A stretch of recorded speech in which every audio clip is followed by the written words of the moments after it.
segera kita mulai di minggu kedua, hari pertama. Pesawat sudah mengudara datang dari arah Marble Works menuju ke arah Forge. Dan ini, wah bener sih. Bahkan EVOS Divine aja. Oh oke. Alternatif drop zone mereka adalah Brasilia. Jadi mereka nggak bakal main di map atas.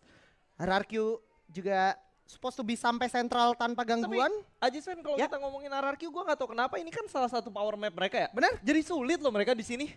Oh iya, iya sulit. Karena kan biasanya mereka banyak kekat sama si Falcons-nya, terus juga sama Heavy-nya. Tapi melihat pergerakan dari minimap sih harusnya mereka bakal aman nih.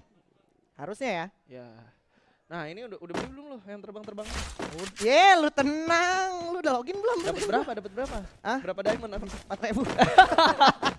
Emang gue nyimpen yang ini karena gue ngeliat bocorannya dari Free Fire yang di negara mana gitu yang coba. Oh India kalau nggak salah. Iya. Nah ternyata malah ada aksi perang early. Iya, perang saudara ternyata di sana terjadi ya. Tapi memang belum sempat tersorot karena mungkin nggak ada Vietnamnya jadi nggak kesorot gitu ya kan. Dan kita bakal saksikan aja. Gue sebenarnya penasaran ini tengah map di mana EVOS Divine turun di Brasilia. Itu juga ada core memory gamer yang turun di sana ketimbang kita ngelihat RRQ fokus looting gitu. Ya. Karena nggak ada faedah yang bisa kita dapatkan dari orang looting nih sebenarnya. Tapi kalau dari EVOS sendiri mereka berlaku seperti ini, menurut lo cukup menjadi satu hal yang positif atau gimana nih? Positif, karena terlalu maksain Pak. Kalaupun dia mau main ke mod house, bentok-bentok dia dapat rumah di field doang tuh. Ntar ditatakin sama WG juga, reverse red juga. Ini kali kedua ya mereka main di rumah 13 ya? Iya, kali kedua. Dan dia tahu betul di sini paling posibilitas dia ngelawan ya kalau nggak si core memory, si PI Sports gitu ya kan. Yang mana PI Sports juga ternyata lebih milih untuk ambil marble-nya berhubung nggak ada teman-teman dari Buriram. Nah, tapi kita lihat itu ada tembakan-tembakan FGL lewat begitu saja. Tidak mengenai apapun.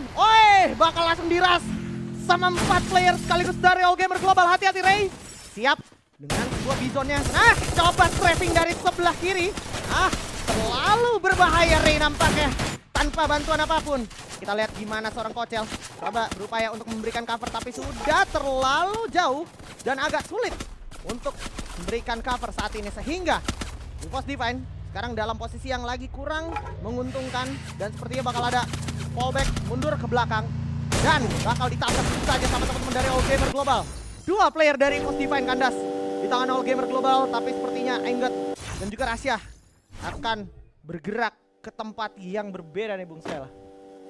Gue agak bingung ya keputusan mereka untuk berhasil untuk dapetin rumah 13 tapi somehow mereka masih nge-split jauh banget sampai ke bagian campsite sana gitu loh. Iya. Rumah 13 tuh dari segi lootingan dan juga ya koin gak terlalu banyak lah, tapi dari segi lootingan menurut gue udah lebih dari cukup. Kalau mereka nyampe harus ngeriset 2 playernya karena momentum kayak gini, lu turun di Brasilia jadi nggak ada hasilnya menurut gua. Sepakat Ya gak sih? Sepakat. Harusnya kayak lu udah dapet Brasilia, udah stay di sana aja, atau kalau lu mau moving langsung ke bagian atas ini rumah rusak gitu.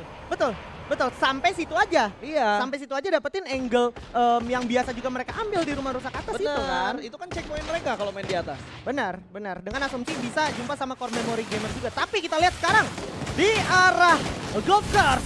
Nampaknya God of Wolf juga akan berhadapan sama RRQ saat lagi Resolve Exposure sudah digunakan. Abai berhasil mendapatkan seorang Dian di sana tanpa bantuan sama sekali. Tapi Ton berhasil menghidupkan Dian kembali menggunakan revival system ya.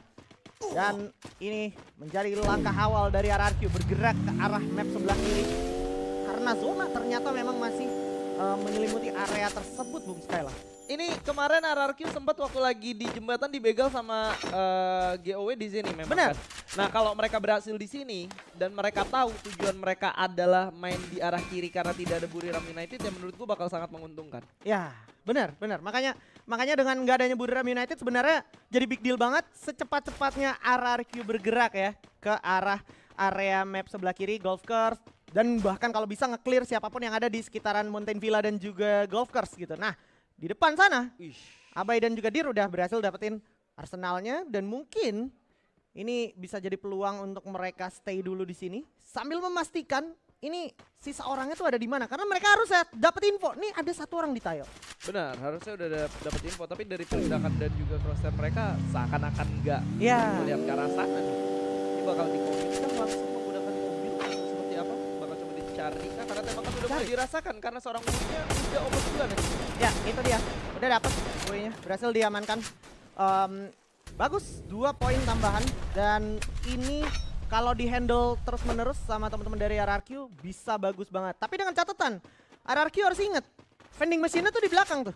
Jadi sewaktu-waktu masih bisa siapapun datang ke sana untuk menghidupkan kembali orang yang udah kandas. Nah, EVOS Divine, ini yang tadi dimaksud Bung Skyla teman-teman. Dia ambil rumah rusaknya dulu di atas, habis itu baru turun pelan-pelan ke sini gitu ya. Iya, atau ya udah stay aja di sana gitu. Bener. Atau langsung ke Brasilia ya sekalian aja. Dan kali ini satu player Brasilia bakal langsung aja Sven. Wah, Ray barusan. Ray lagi produktif banget 2 game nih. Lagi produktif banget. Dapat Lo baru dibahas kan? Bener, emang CBK. CBK cuma bisa kalah hari. QQ ya kan. Mantap banget. Ini sebuah sinyal positif untuk teman-teman dari EVOS Divine maupun dari RRQ yang juga memang ada challenge untuk ngumpulin 30 kill tercepat. Benar. Yoi, ini kalau udah kayak gini berarti EVOS Divine punya 2 opsi menurut gua. Dia stay kembali ke atas, makanya tadi gue lihat ada Dinokular sebenarnya di rumah rusak atas sana. Dengan asumsi dia bisa bakal ketemu sama tim-tim lain. Tapi kita simpan dulu karena masih ada Heavy yang juga berhasil mendapatkan 1 player dari Expand. Ya gue lanjutin ya dialog gue kayak asumsinya berarti kalau misalkan dia balik ke rumah rusak lagi adalah entah itu All Gamer Global lewat situ lagi, entah itu Reverse Red dan WAG aja that's it gitu. Antara 3 itu aja memang yang bermain dari atas gitu kan. Dan maksud gua kalau lu main di atas tujuan lu adalah kesana dan sulit, kenapa lu ketika main di tengah lu tidak melakukan hal yang sebelumnya sulit biar jadi lebih mudah gitu loh. Nggak perlu lagi ke campsite menurut gua. Mungkin ada alasan mereka bermain di sana, mungkin lebih ke arah dari Arsenalnya kah atau kayak gimana. Ya, bener. Cuman harusnya kalian tahu juga yang kalian lawan di bagian situ tuh siapa aja. Biasanya kan ada Heavy juga yang gerak ke sana ya kan. Betul. Jadi nggak bakal cukup mudah. Artinya kan dari total 4 Arsenal yang kita milikin, berarti cuma ada 4 tim juga yang bisa dapetin. Benar. Gitulah. Benar. Dan itu adalah sedikit banyaknya hal kritis yang bisa kita sampaikan. Karena memang masih ada banget peluangnya di momen dimana EVOS Divine di Brasilia nggak perang early aja, itu bisa diutilize entah itu untuk ngehajar siapapun yang ada di sekitar mereka di sekitaran Brasilia atau mulai menunggu orang yang datang dari arah map atas ataupun dari map kirinya. Nah, kita lihat sekarang RRQ setelah selesai dengan area golf course ya, dia bergerak bahkan menyeberangi pulau hanya dengan berenang aja dan somehow dia aman. Jadi di sini tinggal RRQ stay di rumah kuning aja, sebenarnya masalah udah selesai sebenarnya. Iya, sebenarnya udah selesai karena memang penumpukan justru lebih ada di rumah 7 gitu kan. Dan Exposy kali ini berhasil mendapatkan seorang Krillin juga juga. Wow, mulai chaotic karena udah ada sebuah Riptide Adam dan juga beberapa Christian Grenade datang menuju ke arah WAG. WAG harus mulai masuk mencari compound terbaik untuk mereka menyelamatkan diri sejenak. Bukan cuma ada Reverse Red, tapi juga ada EVOS Divine, ada Core Memory Sports dan juga ada tim Vamos yang sudah berada di sekitaran Brasilian. Nah, ini bahaya banget nih. Kalau misalnya tadi si Vamosnya ke-trigger untuk masuk ke Reverse Red juga, ini mungkin gak nutup kemungkinan juga kayak EVOS juga bisa join, Pak, di momen tadi ya. Bisa join juga. Tapi kayaknya sebelum mereka masuk ditatakin EVOS dulu ya. Iya. Jadi agak sedikit pertimbangannya kurang lebih cukup banyak. Tapi Vamos dapetin di sana menurut gue udah cukup aman. RRQ yang nanti ini zonanya pasti rumah 7 lagi gitu kan. Kalau RRQ-nya mau masuk ke rumah 7, mereka harus berhadapan sama Core Memory. Tapi berapa kali gue ngeliat mereka punya gameplay dari mini launchpad-nya udah cukup hafal kalau misalkan dari rumah kuning itu harus ke rumah 7 seperti apa. Oh iya, itu penting. Itu penting dan cukup hafal mereka jadi aman ya. Iya, itu harusnya nggak jadi consider. Nah, itu yang di-mention sama Bung Skyla. Tuh. Kita lihat di minimap ya kan. Udah pakai tuh dia mini launchpad ya. Dan itu di waktu yang sangat tepat karena tadi sebelum dia menggunakan mini launchpad ya, gue sambil mantau minimap itu ada sebuah dinokular yang digunakan kayaknya sama tim Falcons karena tim Falcons yang mendekat ke sana dan ke-scan 4-4-nya gitu RRQ-nya. Ini puji Tuhannya udah langsung sadar RRQ-nya kita harus pindah sih, udah di-scan 4 orang gitu. Udah di-scan ya kan? 4 orang, udah sadar juga, langsung move ke sini. Gerak juga tuh. Wih, malnya bahaya banget main di atas begitu, bro. Iya. Udah yakin banget tengahnya kosong ya? Iya, udah yakin. Ini udah pasti nih rumah 7 kalau udah kayak gini, nggak mungkin enggak deh. Iya. Nanti kita coba tanya Bayu ya di game selanjutnya. Iya. Prediksi Bayu seperti apa gitu ya kan. pasti Bayu nih udah mikirin ini bahkan dari game belum selesai. Dari sebelum di start tuh, dari detik pesawatnya dimulai, dia udah tahu oh kalau detik segini berarti endingnya bakal di sekitar sini. Benar. Karena Jakarta tadi nggak jadi hujan, jadi dia udah tahu nih kalau ini zona terakhir bakal ke arah sini gitu ya kan. Nah, udah ada perhitungan. At the same time, kita bisa lihat juga gimana ternyata beberapa tim lebih memilih untuk terlambat masuk ke dalam zona. Karena memang mereka sadar betul beberapa kali nge-scan menggunakan Arfon juga atau Dinokular itu udah penuh semuanya nih. Udah nggak ada kontrakan kosong Pak nih. Udah nggak ada? Iya. Ini semua. Kalau kayak gini yang biasa terjadi Falconnya langsung masuk ke arah core memory nih. Atau skenario 2-nya nabrakin RRQ dulu nanti masuk lagi. RRQ ini udah sering banget dihajar loh di rumah ini sebenarnya. Tapi nggak ada opsi memang Ajis Fan. Benar. Mereka kalau mau berantemin core memory yang lain pasti ikutan gitu kan. Iya. Jadi udah paling bener stay dulu di situ sih. Iya. Stay dulu ya. Stay dulu. Kalau stay beda lagi. Beda. Nah tapi ini Falcon sebenarnya punya pilihan juga. Selain nabrakin RRQ, dia bisa secure vending machine-nya. Ya kan, karena biasanya kadang tuh ada aja tim-tim yang udah selesai di campsite tapi datangnya tuh lewat vending machine karena memang mereka kalah jumlah gitu. Tapi melihat 42 orang di menit 11 ini tentunya makin hati-hatilah dari setiap tim yang masih hidup tentunya. Dan alright, kita bisa lihat sudah datang nampak ya tim Heavy. Berdekatan sekali dengan teman-teman dari Famos. Sudah banyak juga sebuah utilities digunakan dari teman-teman Famos. Mulai coba digeber sama Mufasa dan juga Hans Get Nice di sana. Berusaha 3 orang datang, ngecoh step dari anak-anak Famos. Dan ada pelontar dari Ayah Kedai di sana, berhasil dapetin 1 orang. Get Nice kandas knockdown dan langsung tren gitu saja di Excel Melozi. Ini harusnya bakal jadi line up yang kuat banget. Gedai masih siap dengan pelontar. Oh my god, Gedai kena eksplosifnya juga. Sayang banget Gedai jatuh knockdown. Dan dari samping Mufasa lumayan free untuk coba tembak masuk ke dalam.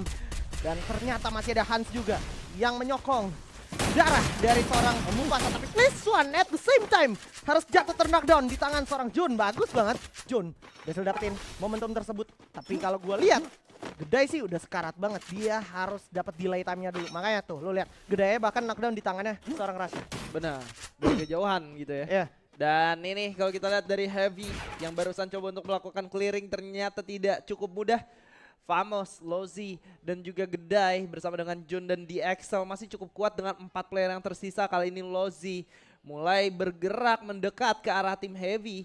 1 player udah langsung turun, bakal dikomit oleh seorang Mufasa. Tapi Lozi sendirian aja Jispen. Waduh, berbahaya banget Lozi. Sisi lain kita bisa lihat gimana All Gamer Global juga harus kandas di peringkat ke-11. 10 tim yang tersisa. Hans, hati-hati. Mufasa juga hati-hati. Berapa kali kena tapping aja. Oh my god. Jones berhasil dapetin Hans di sana. Tukar sama Gedai dan Maal dari kejauhan berhasil dapetin Dekos. What a shot Maal. Mantap banget Maal. Cukup produktif di sana berhasil dapetin 1 dan Jun berhasil nge-ending 1 orang Hans. Sisa Mufasa aja. Riptide Adam digunakan di lantai 2 dari arah EVOS Divine ataupun Reverse Threat harusnya. Dan Mufasa gak banyak pilihannya dia untuk selamat karena Gedai depan mata. Nggak kepencet tembak Gedai sama Nah itu dia. Dari finish sama Jun akhirnya. 7 poin eliminasi didapetin sama Famos, bagus banget. Walaupun mereka bakal sulit banget untuk masuk ke daerah zona ke-5 nanti. Tapi setidaknya mereka udah berhasil untuk numbangin 1 player dengan poin eliminasi yang cukup banyak. 1 tim maksud gua. Dan kali ini mereka nggak cuma ditembakin oleh teman-teman dari EVOS Divine. Mereka juga bakal berhadapan dengan teman-teman dari GOW yang udah melakukan setup. Tapi fight bakal terjadi justru di dalam rumah tingkat 3 kali ini. Yes, dan EVOS Divine Ray di sana masih berhasil dapetin keuntungannya. Oh my god, 2 player dari River Threat malah jatuh dan kandas begitu saja menjadi poin eliminasi untuk God of Wolf. Sayang banget River Threat membuang peluang untuk mempertahankan compound mereka. Di sisi lain ada Dudes, Prince Dudes di sini menggunakan pelontaran berhasil dapetin 1 player dan Lucky bakal menjadi next target di sana. Hati-hati, terlihat sudah cukup kritis situasinya untuk expand dan masih ada 1 charge yang akan segera diprediksi sesaat lagi. Oke, gak jadi, ditahan dulu, sabar dulu karena RRQ sadar ini belum waktunya yang maksimal sekali. Dan ternyata Lozi berhasil mendapatkan seorang Lucky di sana membuat expand harus kandas peringkat ke-9, 8 tim tersisa. Dan Dudes bersama dengan teman-teman RRQ harus sedikit lebih sabar lagi karena dia udah tahu betul sebelah kirinya udah fokus masuk ke dalam Bung Skyla. Yes, nah ini skenario yang gue bilang kan mereka tuh bakal susah masuk ke bagian dalamnya karena harusnya ketemu sama Falcon atau sama Core Memory. Dan terjadi. Sekarang EVOS juga udah mulai diusir oleh teman-teman dari Famos yang udah berhasil naik ke bagian atas. 1-2 player mulai dijani, tapi ada Riptide Rhythm yang udah mulai connect. EVOS harus clear ini secepatnya, kalau enggak mereka bakal bentrok juga sama tim RRQ yang mulai bergerak dari bagian bawah.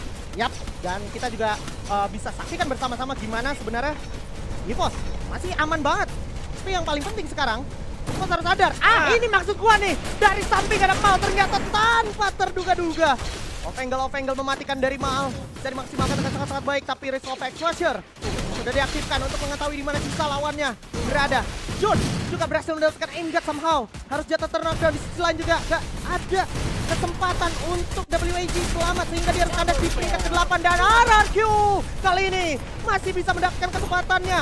Dapatkan trading kill yang sangat-sangat penting tentunya. Di pos handle kanan, RRQ mungkin bakal segera handle ke sebelah kiri karena dia tahu lawan dia sebenarnya dari tadi adalah orang di sebelah kiri. Tapi RRQ bakal mencoba tapi masih bakal bersama saya banjir jatuh di tangan Limit. Dan di depan sana masih ada On Fire bersama dengan Ray dan juga Imget yang harus jatuh begitu saja. Apa yang terjadi? Tiba-tiba buyar begini. Ditambah Jut juga harus dihajar sama Proteto di tangan anak-anak dari Falcons. Ton juga berhasil dapetin Diamond di sana, membuat situasi semakin tidak kondusif untuk Indonesia, tapi tidak capai. Masih berhasil menumbangkan Reverse Red di peringkat ke-6.